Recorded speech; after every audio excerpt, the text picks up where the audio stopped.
அதிமுக வந்து வெற்றி பெற்றிருக்கலாம் பல இடங்கள்ல, பாஜக அதிமுக கூட்டணி இருந்திருந்தால் அப்படிங்கிற ஒரு கருத்து நிலவுது. இருந்திருந்தால் போயிருந்தால் அதெல்லாம் கவலை இல்லை. அப்படி பார்த்தா திமுக இருக்கிற கூட்டணி கூட அதிமுக வந்து எல்லாம் தான் ஜெயிச்சிருக்கேன். அதெல்லாம் வேற.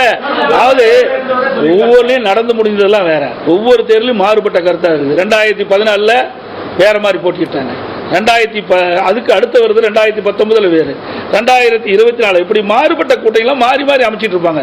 ஆகவே அந்தந்த தேர்தல் போது அந்தந்த தேர்தல் வருகின்ற பொழுது சூழ்நிலைக்கு தற்பவாறு வெற்றி தோல்வி அமையும். ஆகவே ஒரு கட்சி தோல்வி அடைஞ்சா மறு தோல்வி அடைஞ்சா கிடையாது. நீங்க 1991 திமுக 2 இடம் தான் வந்தது, புரியுதுங்களா? 1996 அதிமுக 4 இடம் தான் வந்தது. ஆக திமுக அழிஞ்சு போச்சா? அதிமுக அழிஞ்சு போச்சா? அதெல்லாம் கிடையாது. இதே பாருங்க, 2014 திமுக தமிழகத்தில் ஒரு இடம் கூட நாடாளுமன்ற தேர்தலில் வெற்றி பெறல. இப்ப வெற்றி பெற்றிருக்குல்ல. ஆக அவ்வப்போது மாறி மாறி தான் அரசியல் வரும். அதுக்காக இந்த பின்னடைவு என்பதெல்லாம் வேண்டுமென்றே திட்டமிட்டு பரப்புகின்ற ஒரு பொய்யான செய்தி. முன்னாள் அமைச்சர் வேலுமணி அவர்களே சொல்லியிருக்காரு, பிஜேபி கூட்டணியில் இருந்தால் நாங்கள் அதிக இடங்களை இந்த கருத்து தான் சொல்லியிருக்காரு சார். பத்திரிகையில், தினத்தந்தி பத்திரிகையில் வந்திருக்குது. 6-6 அதிமுக பாஜக இணைந்து போட்டியிருந்தால் 14 இது மாதிரி கருத்து தான் அவர் சொல்லியிருக்காரு. வேற எந்த கருத்தும் சொல்லல. இந்த பத்திரிகையில் வந்த செய்திகளை ஊடகத்தில் கேட்கறீங்க, அது சொல்லியிருக்கிறாங்க. அது உங்களுக்கு விறுவிறுப்பான செய்தி வேணும், பத்திரிகையிலையும் ஊடகத்திலையும் திருச்சி போடுறீங்க. அதுதான் இந்த பத்திரிகை பொருத்தமா இருக்கு. இப்ப பிரிந்து போனவர்கள் ஒன்றிணைய வேண்டும் சசிகலா ஒரு பக்கம், அதே போல ஓபிஎஸ் அவர்களும் சொல்லியிருக்காங்க, தொடர்ந்து சொல்லி வராங்க. நீங்க உங்களுடைய கருத்து? அதெல்லாம் முடிந்து போனது. இனிமேல் பேசி என்ன பிரயோஜனம்?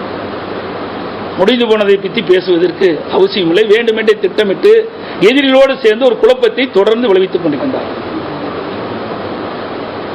ஆகவே நீங்க ஊடகம் நம்ம பத்திரிகை என்னென்னலாம் பேசுறீங்க? 3ஆ போச்சு, 4ஆ போச்சு, 2ஆ போச்சு, ஓட்டு சிதறீங்க. 1% அதிகமாக இருக்குது. அதெல்லாம் பிரிஞ்சு போங்காட்டி தான் 1% கூடுதலாக வந்திருக்குது. சார் இது சார் போனதற்கு 2019 என்னாச்சு சொல்லுங்க? அப்போ மட்டும் நாடாளுமன்ற, அப்போ அதுக்கு பின்னாடி வந்து சட்டமன்ற தேர்தல் என்னாச்சு? அதை நீங்க கேட்க மாட்டேங்கிறீங்களே. இது சட்டமன்ற தேர்தல் வேற, நாடாளுமன்ற தேர்தல் வேற. மக்கள் பிரிச்சு பார்த்தா ஓட்டு போடுறாங்க. நீங்க 2019 கூட இடைத்தேர்தல் இருந்தது, நல்லா புரிஞ்சு. நிலக்கோட்டையில் அதிமுக 26 ஓட்டுல ஜெயிக்கிறார். அங்க திமுக வேட்பா போனாங்க, தோக்குது. நாடாளுமன்றத்தில் 40,000 ஓட்டு கூடுதலாக வாங்குறாரு. ஆக மக்கள், தமிழ்நாட்டு மக்கள் விழிப்புணர்வு உள்ளவர்கள். எந்த சமயத்தில் எப்படி வாக்களிப்போ அப்படி வாக்களிப்பார்கள். 2026 சட்டமன்ற தேர்தலில் அனைத்து இந்திய அண்ணா திராவிட முன்னேற்ற கழக தலைமையில் அமைக்கப்பட்ட கூட்டணி பெரும்பான்மையான இடங்களில் வெற்றி பெற்று அதிமுக ஆட்சி அமைக்கும் என்பதை திடமாக சொல்லுங்கள். எந்த கருத்து? நீங்க தான் திருச்சி போடுறீங்களே. கிடைச்சா போதும், ஒரு வார்த்தை சொல்றதை உடனே கேட்கிறாரு அறிவியல். அண்ணா யார் வேணாலும் சொல்லுவாரு, அவருக்கு எங்களுக்கு என்ன சம்மதம்? வேண்டுமென்று திட்டமிட்டு குழப்பது. போனதற்கு நூறு சொன்னார் பாருங்க, யாரு ஒரு ஹவுசிங் மினிஸ்டர், சரி என்ன ரகுபதி, ரகுபதி பேசுறாரு சொங்காட்டை என்னங்கண்ணா, அவருக்கும் அதிமுக என்ன சம்மதம்? வேணுமென்று திட்டமிட்டு ஒரு குழப்பத்தை வர வைக்கிறது. ஏதாவது அதிமுக பற்றி ஊடகத்திலையும் பத்திரிகையிலும் செய்தி வரணும், அதை எடுத்து போடுறாங்க. ரகுபதி எல்லாம் அதிமுக பேசுறது அருகதை கிடையாது. ஏன்னா அதிமுக வேட்டி மாற்றி கட்டிட்டு போனவர். அதிமுக அவருக்கு அடையாளம் காட்டப்பட்ட கட்சி அதிமுக கட்சி. அனைத்து இந்திய அண்ணா திராவிட முன்னேற்ற கழகத்துடைய தொண்டர்கள், நிர்வாகிகள், தலைமை அவர்களுக்கு ஒரு வாய்ப்பை கொடுத்தது. அமைச்சராக்குனாங்க, அடையாளத்தை காட்டினாங்க. அந்த அடையாளத்தை வச்சுதான் திமுக போய் எங்களை பற்றி பேசுவதற்கு அருகதை கிடையாது. இப்படித்தான் பல தலைவர்கள் வேண்டுமென்றே திட்டமிட்டு பேசிட்டு இருக்கிறாங்க. இன்றைக்கு கூட இன்னைக்கு நீங்க கேட்டதுனால சொல்றேன், மற்ற கட்சியெல்லாம் தலையிடுறதில்ல. இன்னைக்கு அதிகமான வாக்கு வாங்கியிருக்கிறாங்கிறாங்க. என்ன அங்கே கோவையில் கிடையாது. ஏற்கனவே 2014 பாரதிய ஜனதா கூட்டணியில் சிபி ராதாகிருஷ்ணன் அவர்கள் 27 வாக்குகள் தான் குறைய வெற்றி வாய்ப்பு இழந்தார். 2014 பாரதிய ஜனதா தலைமையில் ஒரு கூட்டணி அமைச்சிருந்தாங்க. அதுல 27 வாக்குகள் தான், அந்த விட குறைவாக தான் வாக்கு வாங்கியிருக்காங்க. அந்த சதவீதத்தை பார்த்தீங்களா, இருக்கிற அண்ணாமலை அவர்கள் குறைவான வாக்குகள் தான் பெற்றிருக்காங்க. ஆகவே ஒவ்வொரு முறையும் நாடாளுமன்ற தேர்தலும் சரி, சட்டமன்ற தேர்தலும் சரி, மாறி மாறி வருகின்ற பொழுது வாக்கு வித்தியாசம் மாறி மாறி தான் வரும். இப்போ கூட பாருங்க, எடப்பாடியில் எடுத்துங்க உதாரணத்துக்கு, 2019 சேலம் நாடாளுமன்றத்தில் 2019 8250 ஓட்டு குறைவு. அப்போ அதிமுக பாட்டாளி மக்கள் கட்சி, பாரதிய ஜனதா, தேமுதிக இந்த எல்லா கட்சியிலும் இடம்பெற்றிருக்கும் போதே 8250 ஓட்டுகள் கம்மி. சட்டமன்றம் வந்தது. சட்டமன்றத்தில் பாரதிய ஜனதா கட்சி கிடையாது, தேமுதிக இல்லை, 94,000 வாக்குகளை நான் பெற்றேன். 2024 நாடாளுமன்ற தேர்தல் இப்போ நடக்குது. இதில் அண்ணா திமுக தேமுதிக தான் இருந்தது. இந்த 2 கட்சி தான் எங்களை நம்ம சேலத்தை எங்களுடைய பகுதியில் மற்ற அமைப்புகள்லாம் கம்மியானதாக இருக்குது. இப்போ 46,230 வாக்குகள் நான் பெற்றேன். ஆக சூழ்நிலைக்கு தக்கவாறு மக்கள் வாக்களிக்கிறது இயல்பு. இதை வச்சுக்கிட்டு வெற்றி தோல்வியெல்லாம் நிர்ணயிக்க முடியாது. மீண்டும் சொல்கிறேன், 2026 சட்டமன்ற போட்டி போது அனைத்து இந்திய அண்ணா திராவிட முன்னேற்ற கழக தலைமையில் அமைக்கப்பட்ட கூட்டணி ஆட்சி பிடிக்கும். அண்ணா திமுக தனி பெரும்பான்மையோட தமிழகத்தில் ஆட்சி அமைக்கும். இது திண்ணம். அண்ணாமலை தோல்வியை தழுவிய பிறகு கூட அதிமுகவை தொடர்ந்து விமர்சனம் செஞ்சுருவாங்க. அதுக்கு நீ அவரை தான் கேள்வி கேட்கணும். என்னை கேள்வி கேட்டு நான் என்ன பண்றது? எங்க கட்சி சார் ஒரு கட்சியை பற்றி விலகி போயிட்டாரு, புரியுதா? அவர் விலகி போயிட்டாரு, அவருடைய ஆதங்கத்தில் வெளிப்படுத்திட்டு இருக்காரு. அவர் என்னென்னமோ கனவு கண்டு இருப்பார், கனவு பலிக்கல, நனவாகல.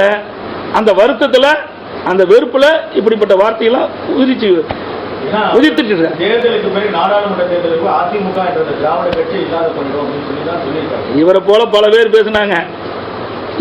இவரை போல பல பேர் பேசினாங்க. நான் முதலமைச்சராக பதவி ஏற்கும்போது என்னெல்லாம் ஊடகத்திலையும் பத்திரிகையில் வெளியில் வந்தது.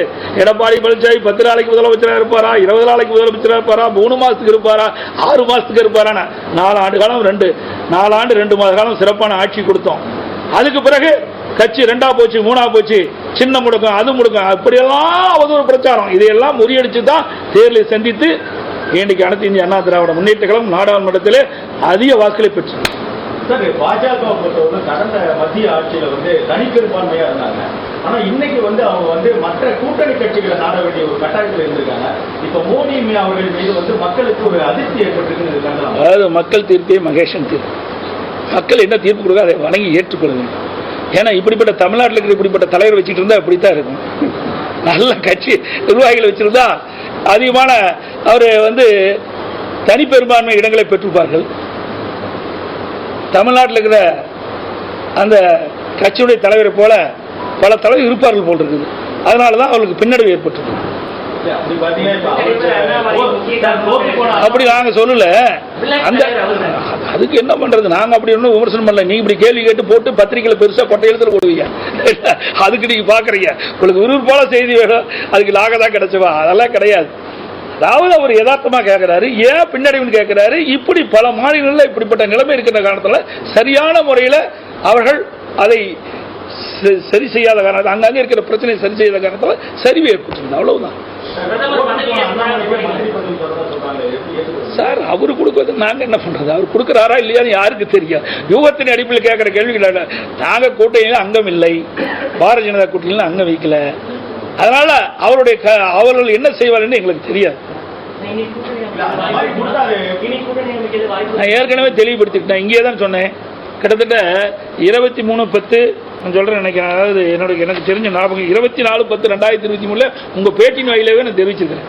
இங்க உங்களை வச்சு தான் பேட்டி கொடுத்துருக்கிறேன், தலைமையிலையும் பேட்டி கொடுத்துருக்கிறேன், கூட்டத்திலையும் பேசியிருக்கிறேன். சார், இப்ப நீங்க பாஜக வெளியேறிருக்கீங்க, அதாவது குறிப்பா முஸ்லீம்களுக்கு எதிராக செயல்பட்டதுனால இப்ப நீங்க அப்படின்னு இல்ல, நீங்க ஒரு தலைப்பட்சமா நீங்க சொல்லாதீங்க. எங்களுடைய நோக்கம் வேற. நீங்க இப்படியே பேசி பேசி ஒரு தவறான கருத்து வெளியிடுறீங்க. நாங்க அனைத்து இந்திய அண்ணா திராவிட முன்னேற்ற கழகம் தலைவர் காலத்திலும் சரி, அம்மா காலத்திலும் சரி, அம்மாவுக்கு பிறகும் சரி, தொடர்ந்து தேசிய கட்சியோட நம்ம கூட்டணி வச்சுக்கிறோம். ஆனால் பாரதிய ஜனதா கட்சியோட கூட்டணி வைக்கிறோம், இல்லது காங்கிரஸோட கூட்டணி வைக்கிறோம். வெற்றி பெற வரைக்கும் நம்மளை பயன்படுத்திக்கிறாங்க. வெற்றி பெற்ற பிறகு தமிழ்நாட்டை மறந்துடுறாங்க. ஆக இந்த நிலைமை மாற வேண்டும் என்பதற்காக நாங்கள் தனித்து போட்டிட்டோம். நீங்க சொல்ற மாதிரி எங்களுக்கு ஆட்சி அதிகாரம் தான் வேணும்னா தேசிய கட்சி இதோட நாங்கள் சேர்ந்திருப்போம். அந்த எண்ணம் எங்களுக்கு கிடையாது. பல முறை தேசிய கட்சியோட இணைந்து போட்டியிட்டு வெற்றி பெற்ற பிறகு தமிழ்நாட்டு உரிமையை காக்க முடியல. தமிழ்நாட்டு மக்கள் தான் நம்முடைய நாடாளுமன்றத்தில் தேர்ந்தெடுக்கிறாங்க. அப்படி தேர்ந்தெடுத்த மக்களுக்கு பிரச்சனை வருகின்ற பொழுது அந்த பிரச்சனை தீர்க்க முடியல.